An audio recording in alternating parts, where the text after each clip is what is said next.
K-pop Demon Hunters Haja Boy's breakfast meal and Huntrix meal have just dropped at McDonald's. They're calling this a battle for the fans. What do you say to that, Rumi? It's not a battle. So glad the Saja boys could take breakfast and give our meal the rest of the day. It is an honor to share. No, it's our honor. It is our larger honor. No, really. Stop. You can really feel the respect in this battle. Pick a meal to pick a side. Ba-da-ba-ba-ba. At participating McDonald's while supplies last. Hello, everyone. Before we dive into today's episode, I wanted to remind you that my book, Drummers on Drumming, is available now on Amazon as both a paperback and an ebook. Based on the Big Fat 5 segment of this podcast, where I sit down with my favorite drummers to discuss the 5 records and stories that shaped their approach to the instrument, this book is packed with insights from the drummers who redefined how we think about the modern drum set. You can grab your copy now by checking the link in this episode's show notes or simply searching Drummers on Drumming on Amazon. So thank you for all the support, and now let's get into the show.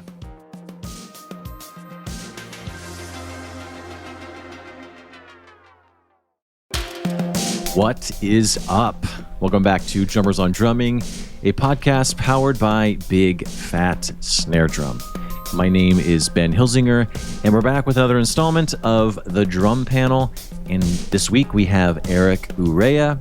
He's out on tour with La Armada. And we have Matt Crouse, the co-host of Working Drummer podcast. And I love them both. They're both deep thinkers, and I love how this conversation went. So hope you enjoy it, and I love you all. Cheers. I'll start over. So then my wife said, I'm in the mood now. So you said, I'm not even sure if we're going to keep this, but you guys were going to, for the Working Drummer podcast, you guys want to do more studio tour stuff?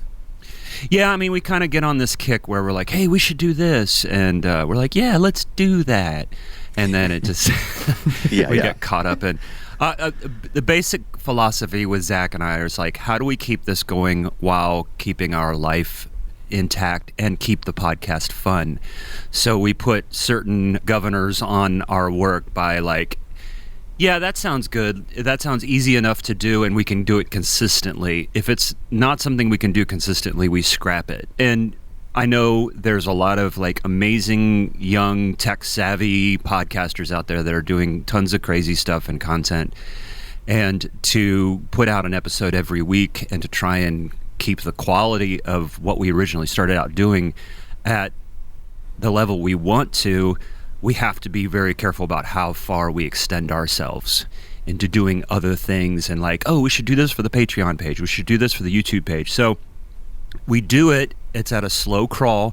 But one of the things with our YouTube page is do the tour rig rundowns. But, you know, now that's everybody's doing that. And then do the home studio tours. And with me living in Nashville, I have the beauty of reaching a lot of people and just being, hey, let's grab lunch and then stop by your studio with my phone and try and get like 30 minutes of kind of what you're doing and how you're doing it. And that's been cool. And it's just slowed down a little bit. So we're trying to pick that back up again to just kind of keep some fresh content at the pace we can do, but while focusing on the interviews being consistent and coming out every Thursday morning. Yeah, you're dealing with exactly what I grapple with, because I haven't talked about it on the podcast, but I just signed on with the Artist LP, and coupled with Eve 6, I mean, this year, luckily, and everyone listening knows how stressful the first part of my year was with not getting a certain gig. But now I'm dealing with, I'm going to be gone internationally a lot, and I get worried that sometimes this podcast becomes a burden, but I also love it so much. Like, I'm so happy that I'm talking to you two right now. I'm always happy once I sign on. Like, truly, I want to do more things. I want to engage more with the community because I have so much fun talking to people. And going back to LP, I mean, I would say the reason I even got that gig is because of the podcast. Because that's how I met Neil. It's how I met Sterling, a lot of her past drummers. And I don't know if I would have gotten that call if I wasn't as in their face, you know, whether they like it or not, every week with the pod. And so it's like, it's not just like a vanity thing or something to keep me busy. It actually does affect my career in a positive way. So I want to give it the respect it deserves. And I don't think I ever release a podcast episode I'm not stoked on. personally, whether people agree with that or not. But yeah, it's tough to maintain that. And, you're doing twice the work that I'm doing because I share that work. No, because Zach does half, I do the other half. And the first year that I did this, I was by myself. And I would say that my wife said, it's like you have 2 jobs, but you're getting paid for one of them. You know, I was gigging and doing all those things and then doing the podcast. And so when Zach came on board, I was like, oh, thank God.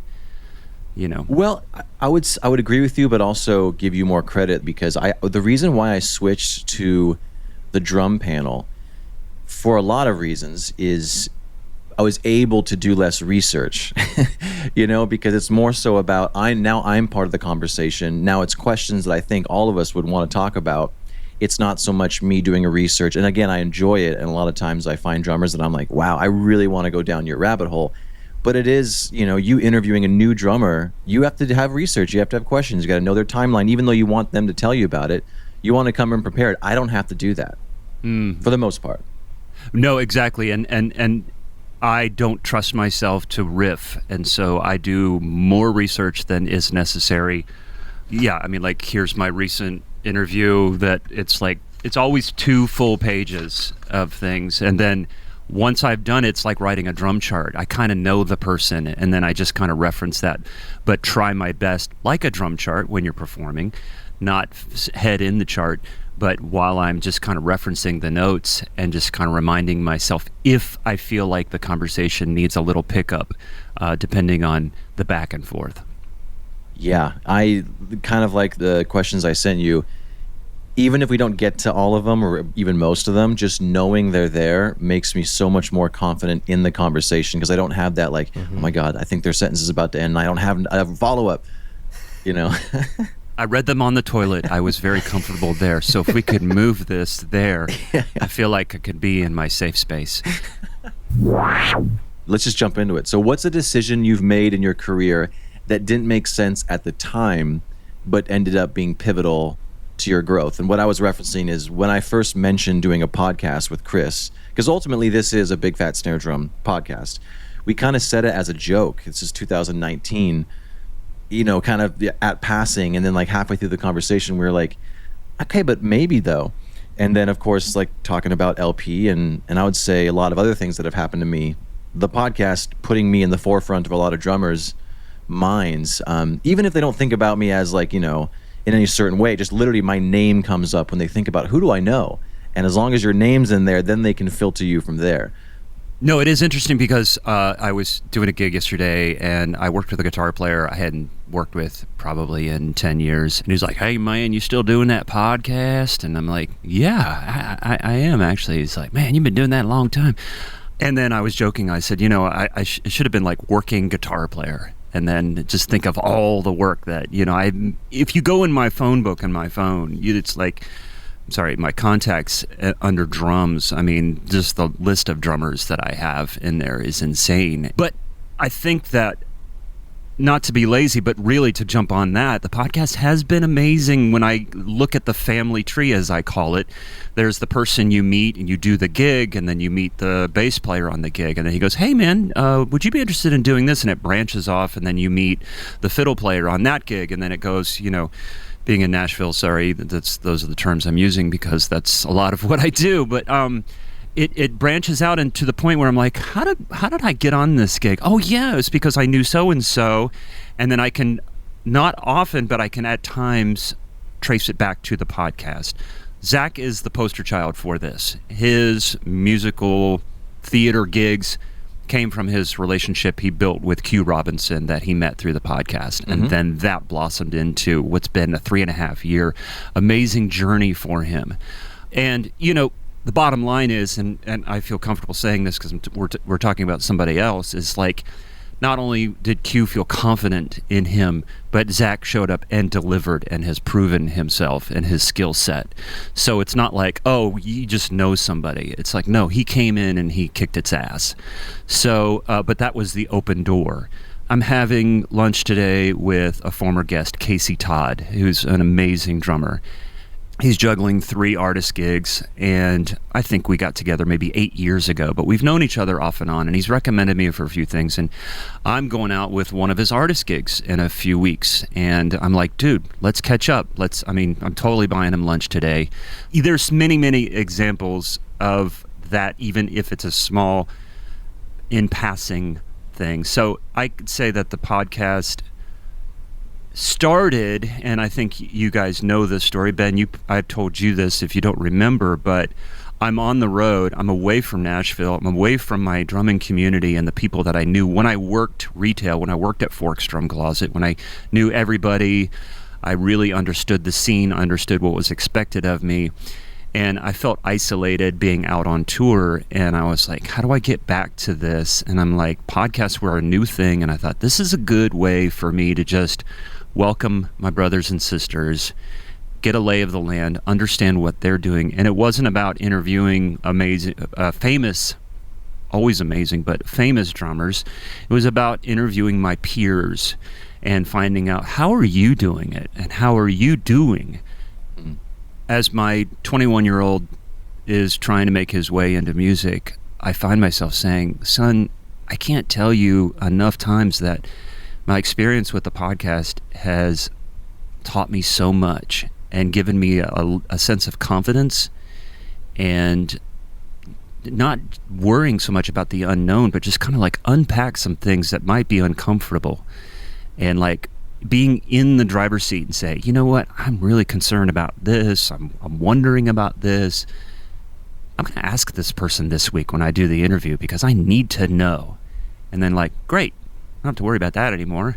Why was I worried about that? That was a waste of energy and a waste of time, and onward with the music. And Eric, if you could just let us get a word in edgewise. Jeez, man, you just yakety yak. It's incessant. I feel like such a poser. I haven't started a podcast. I just piggybacking off Ben's thing here. You're like the retired Gen Xer without a tattoo. Eric, what was your biggest thing that didn't make sense at the time? Early on in my career, I was scouring Craigslist, which I feel like nobody ever does, and is such a wild crapshoot. Mm-hmm. But I have found so many great gigs, including the tour that I'm on right now. I found these guys through Craigslist. So it's like, I feel like I don't know any musicians who have like a solid Craigslist track record, but I've been crushing it on there, or at least I was. I don't really do it anymore. I don't know if it's the place to go anymore, but yeah, where is the place to go? I mean, I guess I would still look for a gig. Well, I guess maybe Matt would know. In Nashville, is there like a database at all? I mean, that's a dumb, like, out of touch boomer question, or is it just really still just who you know and the industry is the same in that way? You put your business card up on a corkboard at the Piggly Wiggly right there. No, there's Gig Finder.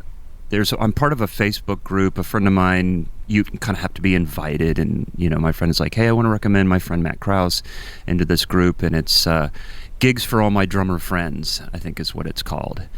And I have never taken a gig on it, and it's always last minute stuff, and it's in town stuff. And I stay on it because I kind of get a feel for what's happening. I've kind of got this top-down view of seeing what's happening and who's joining the group, who's left the group, what the conversation is. Sometimes an argument breaks out. It's kind of fascinating. Oh, really? Was there a recent, like a polarizing topic, or something got personal? No, I think that, somebody will be like, hey man, what's the deal with this bass player, blah, blah, blah. And somebody will be like, this is for gigs only. Let's keep the text, and stuff like that. Bro, I'm just, and then a bunch of people leave and some people come on. And there's that. And luckily, I've been in town for 25 years. And I recently, like earlier this year, as I'm trying to stay in town more, even though this month I'm going out almost every weekend, but I have gotten to the point where I'm staying in town more, and I will say yes to stuff that I probably wouldn't have said yes to a few years ago.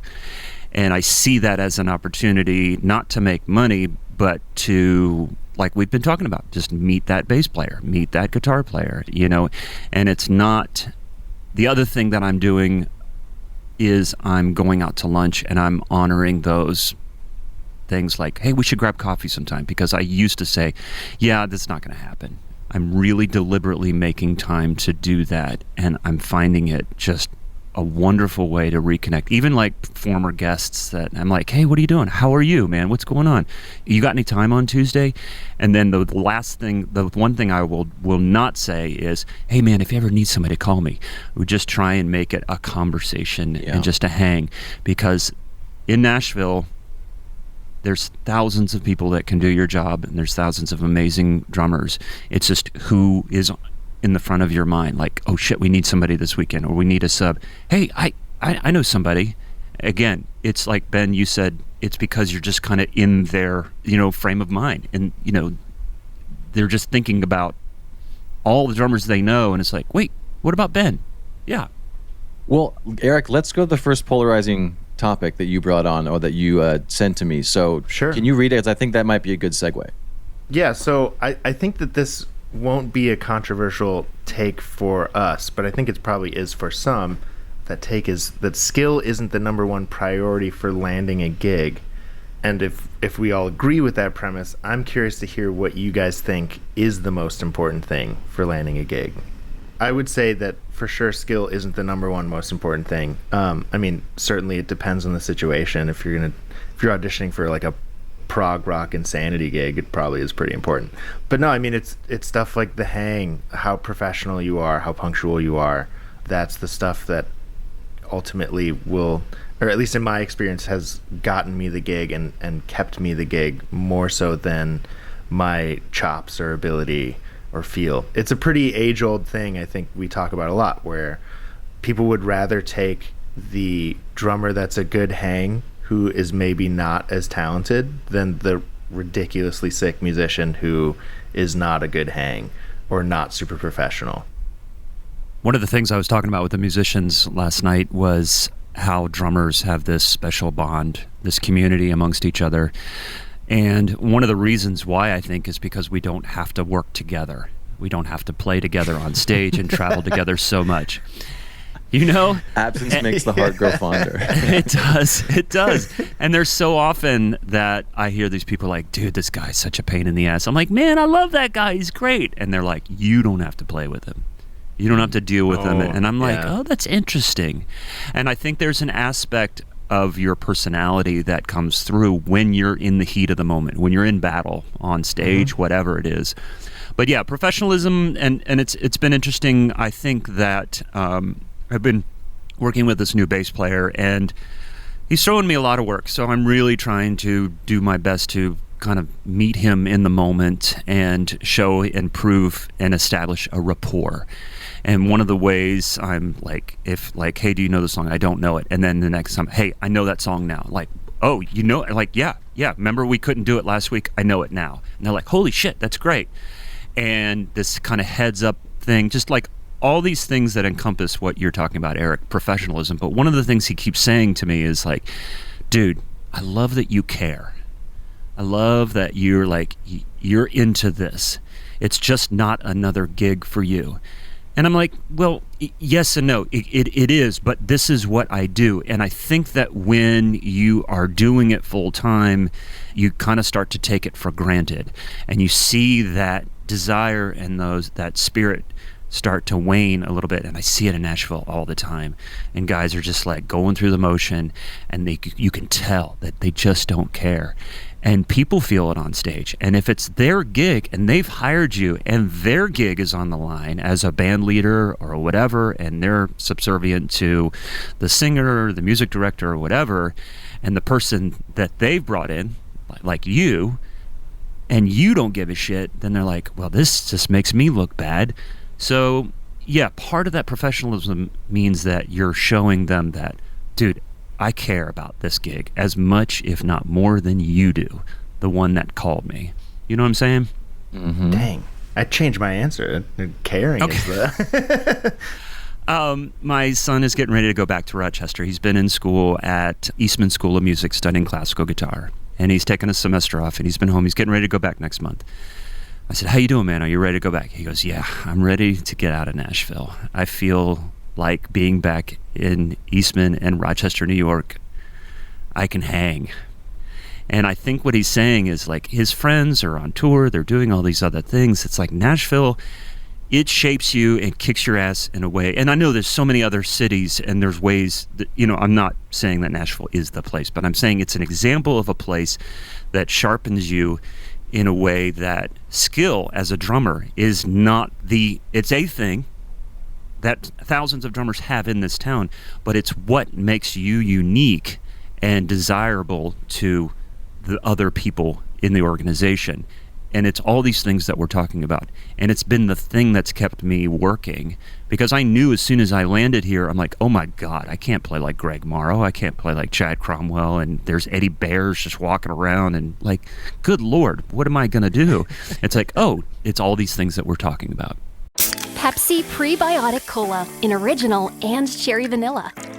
That Pepsi taste you love with just 30 calories and no artificial sweeteners. Pepsi Prebiotic Cola. Unbelievably Pepsi. This episode is brought to you by State Farm. You know those friends who support your preference for podcasts over music on road trips? That's the energy State Farm brings to insurance. With over 19,000 local agents, they help you find the coverage that fits your needs, so you can spend less time worrying about insurance and more time enjoying the ride. Download the State Farm app or go online at statefarm.com. Like a good neighbor, State Farm is there. Have you guys ever gotten worse by practicing more? Like the yips? You can take it however you want, yeah. I don't know that I've gotten worse long term, but I would say like there's certainly like the immediate thing of like, oh, you're practicing something and it just doesn't click, and then sometimes you take like 30 minutes away from the drums and come back to it, and then it's immediately in your hands. Mm-hmm. That happens all the time. But I certainly have not seen like, maybe this is for somebody else to say about my playing, but I have not seen it decline. We've seen it. Yeah. What do you think, Ben? Yeah. I can take over here. I see people that are worried about that a lot, actually. Like, especially when people talk about like the chops versus pocket thing, where they're like, oh, if you like learn more chops, you're sacrificing your pocket. And I just don't believe that to be true ever. But I do see it on a short-term scale. Yeah, it's funny, working on chops, I can almost equate it to like what me and Matt were saying about having too many questions, over-prepared, that when I get on the gig and I'm like, oh, I've been working on all this stuff, now my groove can feel more relaxed because I know if I need to go somewhere, I can go there. I don't like going there. Sometimes it feels a little more formulaic to go there, but it's not, it's nice to know they're there. It's amazing you say that. I over-prepared for my interview with Antonio Sanchez, and it was one of the worst interviews I had, in my opinion. I had to do a lot of editing, and he was very graceful and handled it great. So it turned out okay, but I learned quickly. So it's interesting that you say that. But yeah, Eric, to your point, the short-term thing, especially if you're like, oh man, there's this thing in this part of the song, and I just want to make sure I get it. And then understanding your frame of mind, when you get to that part, you do kind of get the yips, and it's like, what am I doing? And it's my practicing now, it looks so much different than it did even 10 years ago. It's like I have everything that I need to work, but what do I need to do to take care of myself physically and mentally to kind of deal with new things that I recognize in myself as a more mature and seasoned human that have caused speed bumps in my playing.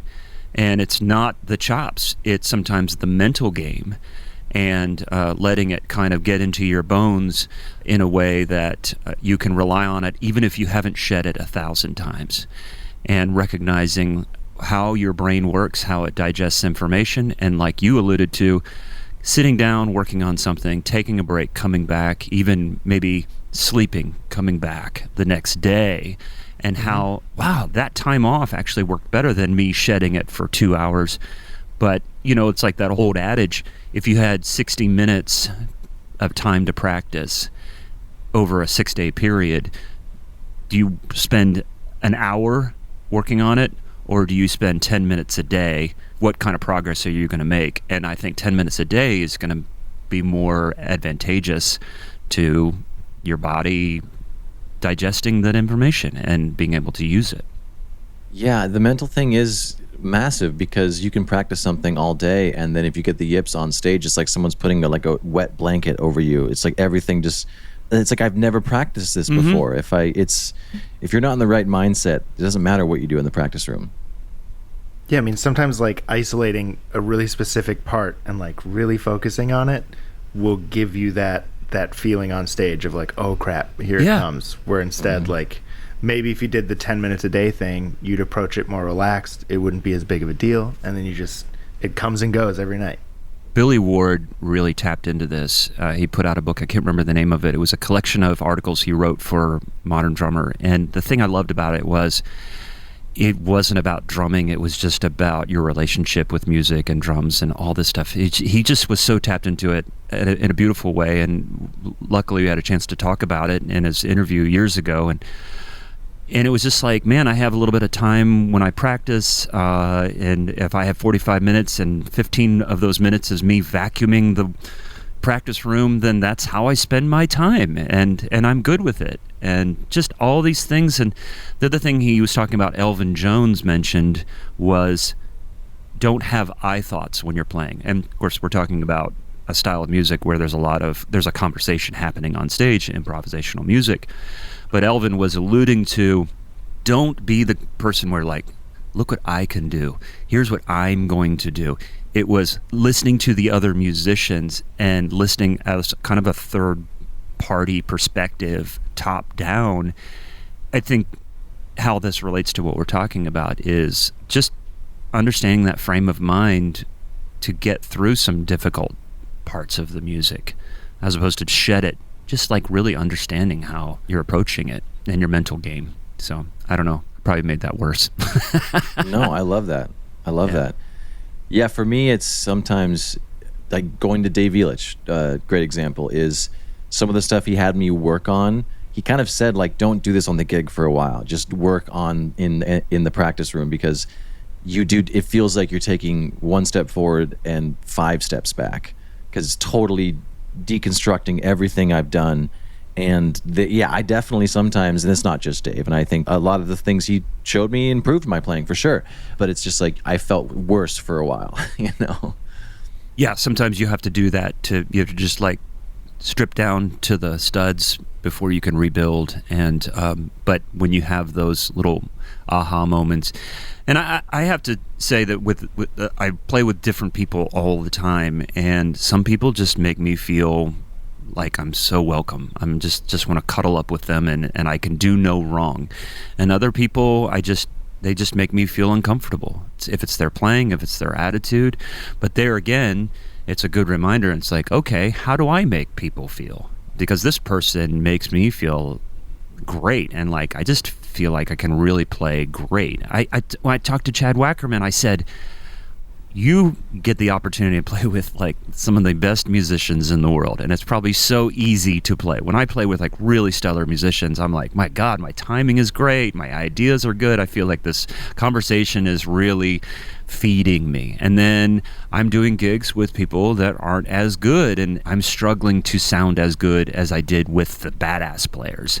I'm like, how do you deal with it? And he's like, well, we just kind of simplify and make things more accessible for everyone. So maybe I don't play as complicated as I did before. Maybe I simplify my parts and then bring those people in, and then they feel comfortable. And next thing you know, you're kind of like all rising to the occasion. It's like, okay. That's a really interesting point, though, is that kind of rapport that you establish before the gig sometimes sets the tone for everything else, right? It's a way different energy when you get to like introduce yourself and the conversation's really cool versus when you just run up on stage and someone tosses you a nod and you launch into the songs. The guitar player I worked with for a long time, the first gig we ever did, we were setting up, and he instantly started joking. His parents were like writers for TV shows and comedians, stand-up comedians back in like the 70s. Like this guy, his wit was insane, and we were laughing our asses off before we played a note. It was one of the best gigs we ever played, because we just got up there, we were still laughing, and it just like instantly bonded musically because we had done that. And I walked away, I was like, boy, that was interesting. How do we do that again with other people? Absolutely. Yeah. It was crazy. What part of your drumming brings you the most joy? and what brings the least amount of joy. I can answer while you think, and it's kind of one of your answers. Okay, I'm curious to hear your take on this. That'll maybe inform me a little better. I think my perspective has shifted a little bit, and you said something a while back where drums are your vessel to basically to experience the world and have a pretty rad life, and it's allowed me to put less pressure on the gig itself and maybe getting gigs and trying to impress the artist and like my relationship with the gravity of each gig and its situation has become less because I've just been like, dude, drums are just a way for me to have a pretty freaking awesome life. It's the best gig ever. And while I'm very strict on what I work with or who I work with and kind of my threshold of the quality of stuff I choose to spend my time doing, but all of that is just my favorite thing is just my relationship with drums lately. And my least favorite is the fact that I don't think I've sat behind the drums in probably the last 10 years and just played and not thought about anything because there's something I need to work on. So, I mean, maybe that's a little bit of an exaggeration. I'm sure there's sometimes I'm like, I just want to play. It's really hard for me now. And I think that's just the trade-off is that I still love playing drums even when it's really hard and I have to learn songs and I don't want to be in the room. But the trade-off is that I can't just enjoy it purely now. There's always a tinge of like, well, I should be doing this. So it's kind of more of an abstract answer, but those are the two, I guess, things. Sure. Are you saying like the pressure of drums being like a means to an end? Or just, I guess, just looking at it and being like, my relationship with this instrument is not the same as when I started, nor do I expect it to be. It's my job. I have to respect it to the point where, like, yeah, I still love playing drums, but I know that I'll never look at it the same way again until I'm retired, and that's when I'll go into all the crazy technique that I'm probably never going to use now. It's like just going upstairs to work on things because I want to, as opposed to now it's like I need to maintain my health. Am I doing things that are not harming me is what I mean by that. And obviously, do I know all the songs for the gig that's going to happen once every 6 months? I need to like work on that or whatever, There's always something there, if that makes sense. I totally get it. I feel like I see that transition point in students sometimes. I had a student recently who was kind of making the transition into doing more professional things. And he was telling me, he was like, I just don't have the inspiration to practice. And I was like, dude, I mean, that's tough. And I understand. But I told him, I was like, you want to make this your career.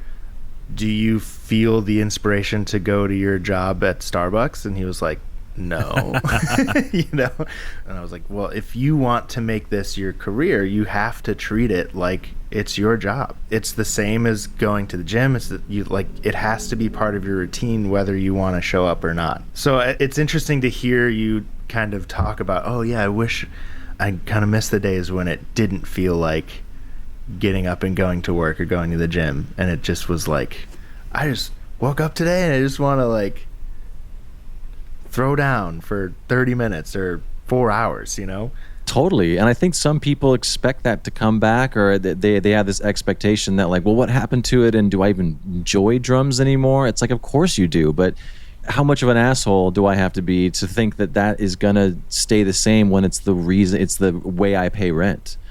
I need to get that expectation out of there. And I still love it, but it's not the same as it was. I don't think that's a sad thing. It's just, everything has a cost. Everything has a cost. I think what's interesting, and this is probably me answering your question, is finally, in the beginning, your relationship with drums is just in the practice room, and the excitement comes from practicing and exploration.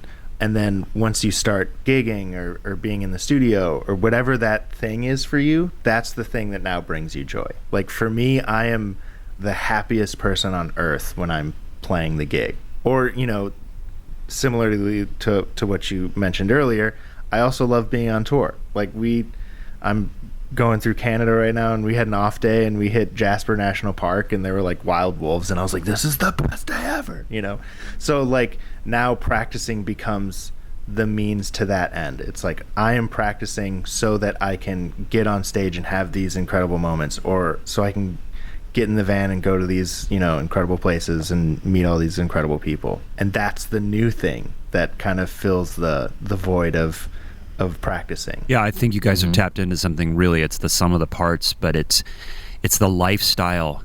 And to be able to recognize that, it's like I get to go places that people would save a year's salary to go do, to end up at Jasper, to experience those things. And again, just kind of referencing and watching my son in his musical journey, I'm like, I want him to experience the things that I've been able to experience. And the travel and the meeting of people and the situations were like, oh my God, I can't believe that just happened. That was amazing. Like off stage, all those things. And it's like, why I get to do that, why I'm here in this place or meeting these people is because of drums, is because of music. And this is insane. I've had the joy of being able to do this and raise a family and hopefully inspire my two sons to just like, if it's not music, but like just do what makes you happy and experience things and see the joy. And I have a spouse that sees that joy in me, even if it means traveling and being away from her. She's like, no, you're so happy when you do this. And I like that person, because COVID sucked for me because you were miserable. And she would post, somebody please give this guy a gig because he's driving us fucking crazy. She's the founder of Gig Finder. Yeah. I have one that I'm especially curious about your take, being in Nashville. And I don't know personally where I sit on this, but the premise is that drummers should be entitled to songwriting credit. I feel like we've danced around this topic before, Ben, but... Yeah. I'll let Matt go first, unless he doesn't want to. I'm not... I mean, I've written some, but my motivation hasn't been to be a songwriter or to practice in that. So I don't have a strong take on that. And I'm living in a city where drummers have had pretty decent careers not having songwriting credit. So I feel like I haven't worked really hard to unpack that. So just that being said, Ben, if you have something to say, then maybe I'll be inspired to add on to it. Yeah, I mean, just the fact that you say, I know some drummers that have had a pretty decent career, and I know exactly what you mean by that, but it's like there are some not that amazing songwriters, because they get credits, have had a pretty fucking amazing career because they get the credits, My thing is like, and I was just talking to someone about this the other day, where we were at it was on this recent tour. Maybe we were at like a promenade in a downtown having lunch, and the background music was just like, really, you could only hear the drums. It was kind of the ambiance, but it was like pop music, and I was like, man, the reason why this song is on in this setting right now is because of the rhythm section. I know people say, yeah, but if you take a song and you can just bring it to a coffee shop and you can play the chords and the melody and the words and people recognize it, that's the song. It's like, okay, sure, but people wouldn't have recognized that song if it wasn't for the original recording with the full production and the drums. And that's why it's in every Target, and that's why you listen to it, and that's why you know the song. If someone brings in a song and is like, hey, I have a chorus idea or a verse, and then you kind of build it from there, maybe that's a different discussion. But if it's a jam and everyone's kind of in the room, or it starts with something else that someone hears in the room and that begets another idea, I think that's where I think people should kind of split it. But even so, if you have a song and you think of a cool, like an artist sends you something, and then you think of a really cool drum beat that kind of changes the song and the vibe and inspires them something to do something else, I think that's just as important as going from a C to an E minor. Maybe that's not true, but I think you guys know what I'm saying, is that like what to shift the mood of a song isn't just tonal, or melodic, I guess. So yeah, I think drummers should. I'll say it. I mean, like, we just get used to it because we're like, oh, it's just part of the arrangement. It's 15%. Like, we've heard all the things. But I think it's really important to the success and sometimes the downfall. Sometimes drums can take away from a song and all. I think we've all been in a situation where you're like, I don't think I should play during that second verse, But yeah, I think it's really integral to a lot of songs that don't get credit for it being so integral to it. There's so many different ways to take this. I mean, it's difficult, and I think we've all kind of been lobster boiled into just accepting that this is what we do. And again, it's interesting, Eric, that you said you're curious to know as someone that lives in Nashville, but it's like I feel even more disconnected from songwriting because Nashville for decades has this structure where you have an artist, quote unquote, that is they're pushing, and they have songwriters that provide the songs for. This isn't a band situation. This is like we're going to develop this talent, this singer, and they're going to be the face and the person that the record label is going to push and build our audience and do our record sales and all that stuff. But they're not even the songwriter. There are songwriters in the background that are doing their thing, and it's like there's the singer, the artist, there's the touring band, there's the session musicians, there's the songwriters. There's like all these different people that are doing the thing that makes the engine run. I mean, I've been in writing sessions and I've been a part of that stuff, but it's like, again, maybe it's just kind of the lay of the land here that I just feel like. And I also feel like with greater risk means greater reward, like you say, you know. And then with streaming, that's affected things so much so that there was a time not that long ago where like, oh man, that guy just collects mailbox money. It's great. Like he wrote a couple hit songs and that's cool. Meanwhile, we're struggling to pay rent by taking 1,000 gigs. Well, now these guys are struggling to pay rent because they're not getting the money, and then they're trying to play gigs. And they're like, well, where have you been? We've been hitting the road and doing gigs. And so now the road musicians are making more money than the studio musicians. So it all kind of goes topsy-turvy depending on technology and trends. And I feel like there's a lot of parallels.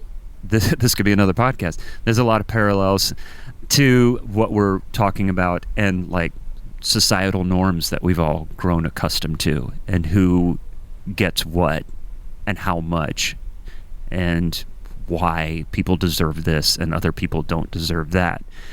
My wife works in the nonprofit world, so I see all that stuff. So there's times that I'm like, what am I doing? Like, who gives a shit what we're doing? I mean, there's times I don't want to derail this at all, but I think there's things that I have a hard time posting and finding things to post. And one of the things that holds me back from posting is being like, especially when something's happening that day or that week, like globally, and I'm like, who gives a fuck if I post this video of me playing this snare lick when there's something happening on the other side of the world, the other side of the city that is more serious than this? And I'm like, I'm just, again, so thankful and grateful that I get to live the life that I don't take it for granted. And I think it's going back to what you guys were talking about before, is the thing that I love about drumming is the life it affords me, the kind of life that it affords me. And I recognize some of those privileges that I've been granted. And if I don't make that mailbox money, I should pay attention probably more to it. So Eric, I'm the worst person to ask. No, but it's interesting because, you know, I think people forget about that Nashville aspect of like the artist not being the songwriter. You know, the artist is just the person who's the best person to sing and perform the song, and then songwriting is a totally different entity entirely. You know, I think a lot of times if you're outside of LA and Nashville, people don't realize that, you know. There's exceptions for sure. Yeah, there's exceptions, course. You know, and there's the old school, the good old boy system that people are trying to break free of, which is amazing, which is great. But it still exists. Sure. So. Well, say a songwriter brings in a song and you're paid to be in the studio that day. Do you think that there should be a different rate if you're just being paid to execute the part that's written, or if they're saying, I want to utilize you for your skill set because I know you can execute the recording, but I also want you to write a drum part for it? Is there a different compensation expectation? I think that there should be. To Ben, your point, I think my frustration with the whole thing is everything feels very like bureaucratically defined, where it's like we can copyright a melody and we can copyright lyrics, but because we can't copyright a drum groove or even a chord progression, then that isn't compensated as a songwriting percentage, and then we've just come to accept that that's the reality of the situation. And I personally I feel like I would like more faith put in musicians than that, like whenever I'm involved in these situations, to me it's like, what do I need an extra 5% for? Like, I would rather just everyone who's there gets an equal distribution. And granted, all the situations that I'm dealing with are band situations, so well, it's like people on the lyrics, melodies, those are notes that we've all heard, but you're putting them together in the way that works for the piece of art. Same with like drum beats. Yes, we can't copyright a drum groove, but we're putting it together in the way that works for this song.